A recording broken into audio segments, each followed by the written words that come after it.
Le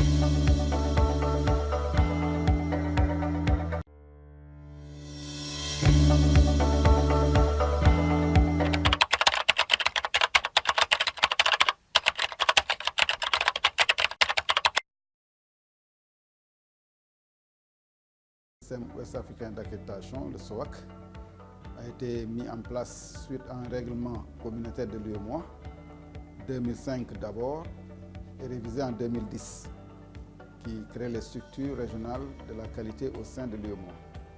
Et la mission principale pour le SOAC, qui réunit les 8 pays membres de l'UEMOA, est d'avoir un organe unique d'accréditation pour la reconnaissance de la compétence technique des organismes d'évaluation de la conformité dans le cadre de l'infrastructure qualité, à savoir les laboratoires d'analyse et d'essai, également les organismes de certification comme les organismes d'inspection. Donc jusqu'à un avenir très proche, ces accréditations ont été assurées par des organismes étrangers avec un coût assez exorbitant et des difficultés même pour beaucoup de laboratoires à pouvoir même faire le suivi des accréditations malgré le financement du programme Système Qualité Afrique de l'Ouest, financé par l'Union européenne, exécuté par l'ONUDI.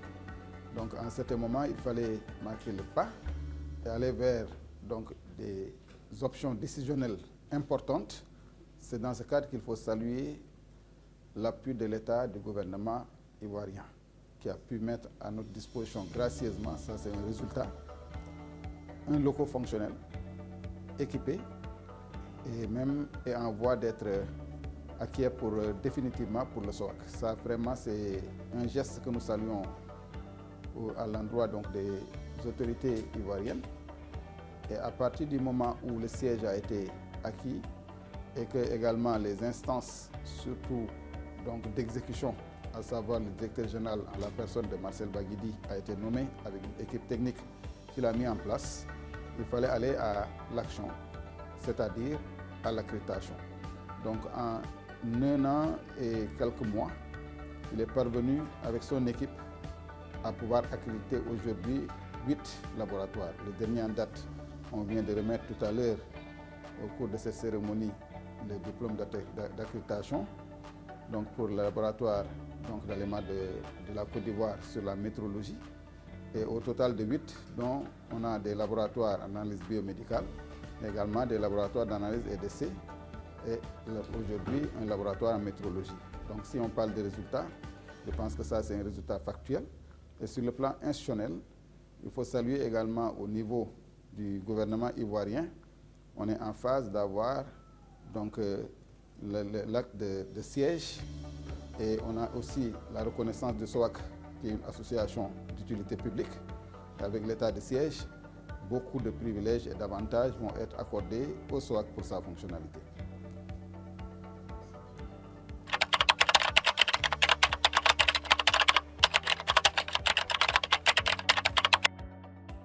Le défi, c'est accroître les volumes d'accréditation.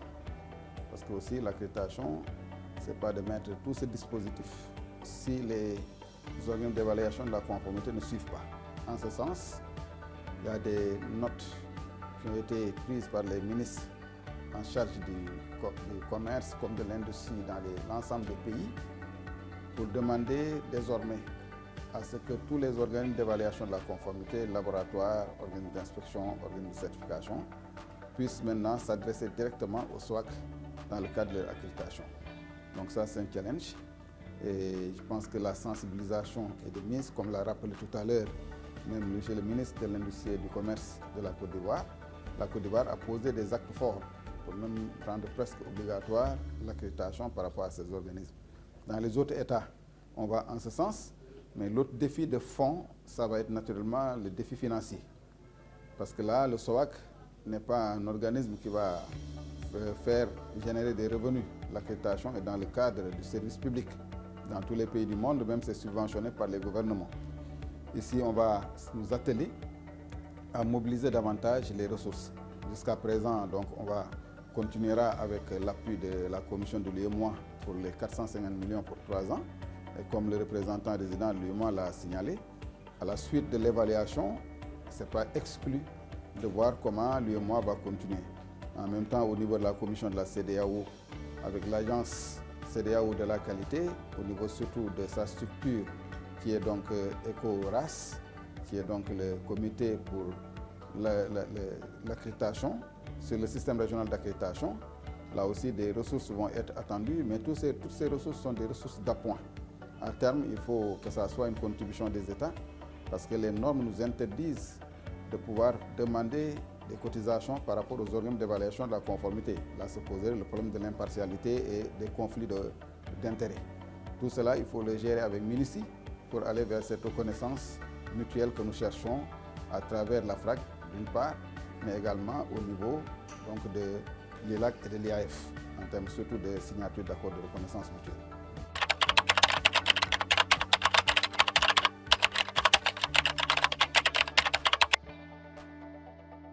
Avec la FRAC, non seulement maintenant nous sommes membres à part entière, donc là c'est acquis, mais être membre c'est une chose, mais l'autre chose c'est être signataire d'accords de reconnaissance. Donc aujourd'hui ce qui est attendu, parce que le dossier est soumis au niveau de la FRAC, le dossier du SOAC, et on attend beaucoup la décision au niveau donc de la FRAC de pouvoir aller vers cette reconnaissance de signature mutuelle qui ferait que si le SOAC est signataire, la reconnaissance de son accréditation va s'étendre à l'ensemble des pays signataires. Ça, c'est vraiment l'acte immédiat que nous attendons et nous sommes très optimistes en ce sens et attendons donc les conclusions de la commission qui va statuer sur ce fait. Et je suis après sûr qu'il n'y aura pas d'obstacle majeur et si on nous relève des obstacles, on va les lever très rapidement pour pouvoir aller dans le sens de la construction de l'intégration de la sous-région, de la participation de nos États au commerce intracommunautaire d'une part, mais également au commerce international. Et ce qui est beaucoup plus important, c'est la finalité. La finalité, c'est la protection de la santé et de la sécurité des consommateurs. Parce que tout cela revient, in fine, le principal bénéficiaire, c'est le consommateur, même s'il y a également des impacts économiques révélés. Et avec la FRAC, si on va vers ces accords de signature de reconnaissance, ça va mutualiser, fédérer et étendre donc l'offre d'accréditation au niveau de l'Afrique de manière générale.